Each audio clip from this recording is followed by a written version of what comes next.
At the end of the events from Sonic 2, the evil Dr. Robotnik had his Death Egg downed from orbit by the heroes. Having not been completely destroyed after all, the Death Egg has crash landed on the floating island, taking it to the ocean below.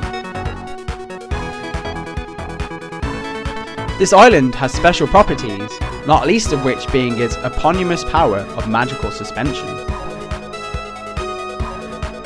When Dr. Robotnik detects the presence of a massive Chaos Emerald within the island's depths, he decides to once again seek out the emeralds so that his fallen Death Egg can regain orbit in space. As Sonic and Tails rush to the downed island, they are caught off guard by the island's sole guardian, Knuckles, the Echidna. Knuckles has been tricked by Dr. Robotnik, thinking that Sonic and Tails are thieves, so he quickly took Sonic's own emeralds and hid them. Tails soon catches up with Sonic and they set off to explore the island while evading Knuckles' cunning traps. And this is where our adventure begins.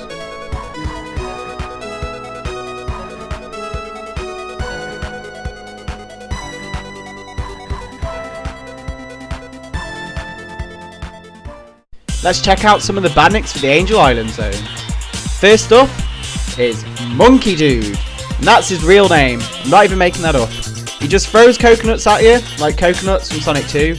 However, with this guy, once he's thrown his coconut, he's useless. He just hangs around in the tree and doesn't throw any more at you, even though there's quite obviously more coconuts in the tree. What an idiot. And then we have Rhinobot. He's a rhino robot that charges for you. He's basically just Motorbug but on steroids. Except with this guy, you can hear him from a mile away. As soon as you hear the roar of his motors, get ready to either spin dash or spin into him, and he'll be taken out very easily. You've got nothing to worry about with this guy at all.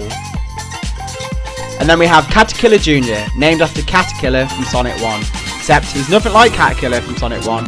When you hit him, he doesn't break up into tiny little pieces that can hurt you, he just dies. He has a shield around him of lightning, so this is why he gets 2 in a difficulty level. If you don't hit him on the head, you can still get hurt. And then you got Bloominator. He's just a flower that fires spike balls at you. However, if you have a shield of any kind, then they just bounce off. So he can't even hurt you. It's so easy. It's probably the easiest badnik in this level. He normally just guards item boxes and lives, so that's probably the only time you'll ever see him. And he's a wuss, so I won't even worry about him. Right, now let's play this game. So we're playing Sonic 3 and Knuckles, not just Sonic 3.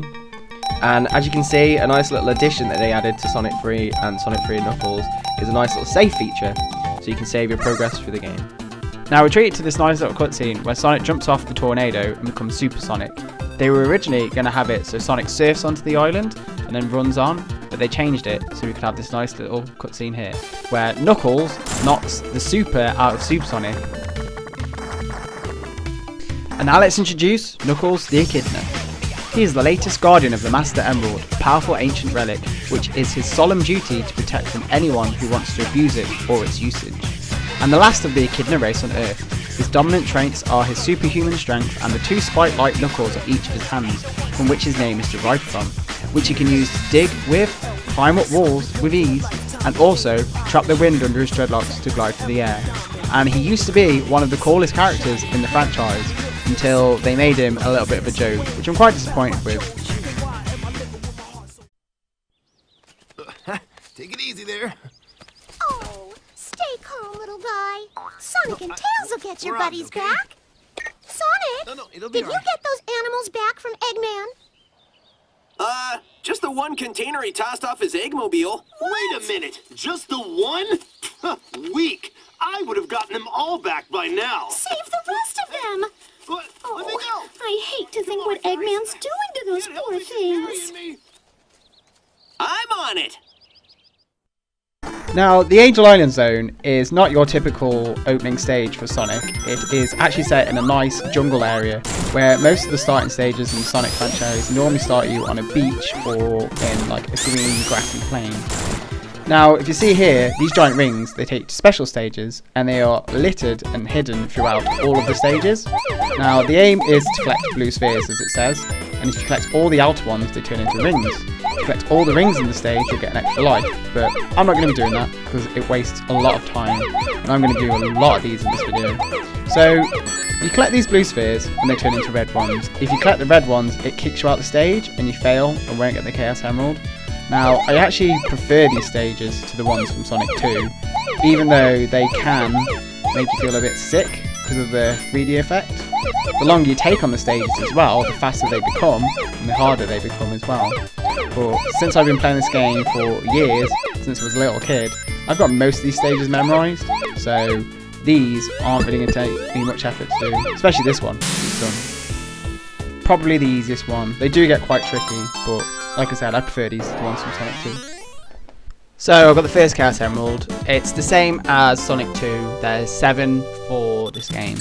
And when you collect all 7, you become Supersonic again. So that's why I want to try and get all these as soon as I can. So just get that out of the way, because I know where most of the rings are in the early parts of the game, but not so much in the later part of the game. So you basically just can see me blast through the first few stages, just because I've played them so many times.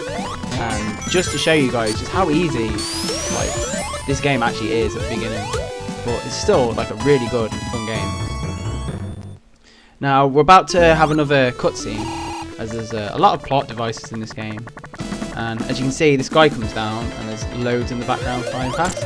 He's actually called Fire Breath because they've added mini bosses in this game as well, so we'll get to fight that guy at the end of this act.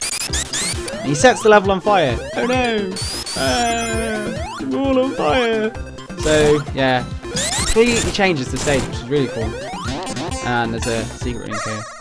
Now, you may notice that I've actually sped these up, because I've decided that no one actually will want to watch these, and if you do want to watch them, then I can always make an extra video if you want to watch that, but I really don't want to talk over like 7 of these, because it's going to go really boring really fast. If you listen very carefully, the music has changed in the background and it's now playing the Act 2 music. So if I kill myself, it will actually reset the music back to normal. So each act has its own music, which is a nice little touch, and it prevents the game from getting really stale for you listening to the same music in the background over and over and over and over and over again, which can, admittedly, get quite boring listening to the same jingle all the time. Something else they added in Sonic 3 were these elemental shields. Now you can see here there's a lightning shield which draws rings towards you and gives you a nice little double jump and protects you from projectiles and electric attacks. There's a fire shield which gives you a speed boost and protects you from fire, and there's a bubble shield which gives you a double jump for a bounce effect and lets you be underwater. Look how easy this boss is as well. It's like not even worth talking about. I've defeated him already whilst talking about something else. Now, when you beat the stage, the signpost drops down from the sky, and you can actually hit it in the air as many times as you want until it lands. And as you saw, depending on where it lands as well, there's specific points where item boxes can appear. And the power-ups that they drop can be carried on from the first act to the second act. So now, I'm basically going to explain this boss. The boss is called Fire Breath. He gets 1 on the difficulty level because he's really easy. All these mini-bosses take 6 hits instead of 8 hits like the regular bosses. And all this guy does is he flies down one end of the screen and fires a fireball at you, and then he just flies up to the top, flies to the other end of the screen, and fires another fireball at you. And that's all he does. If you grab the fire shield before the boss, he is an absolute joke. His attacks can't even hurt you. The only way he can hurt you is if you physically touch him. And the only way you can do that is by being an idiot and running into him, like I did. Now, I'm going to split these videos into 2 parts as we're nearing the 10-minute mark. So join me next time for part 2 of Angel Island Zone.